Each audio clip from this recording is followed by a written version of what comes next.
Upper Cervical Care is a radically different approach to healthcare. It's natural, and to fully understand the concept, we want to introduce you to all the players, the body parts, the way the nerve system operates, and all the systems in your body that function so that you can better understand how it works. And you know, upper cervical doctors, their main focus are these top two bones of your spine called the atlas and the axis. The remainder of the spine from the low back all the way up to the mid-neck region has interlocking joints that limit how far the bones can move. But ironically enough, the atlas and axis, the top two, are not shaped the same way. They don't have the same bony locks. And the segments are held in place by muscles and ligaments. And so as a result, it's a more unstable area. And that's of course what gives us a tremendous amount of mobility we have in the neck area.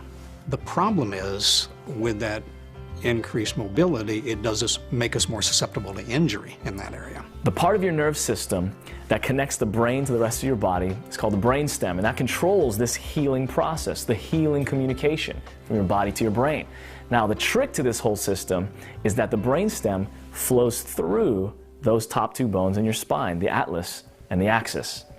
For whatever reason, if one or both of these bones are out of whack, causing irritation or pressure on the brainstem, and interrupting the communication system flowing inside of it, you can end up with all kinds of health issues. I mean stuff that you would have never associated with this part of your body.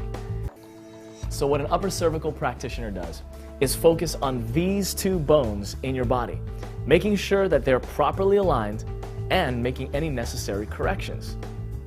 I mean, it's simple. You correct the cause, you correct the vertebral subluxation, and they get well. If the brain can communicate with all parts of the body, we stay well.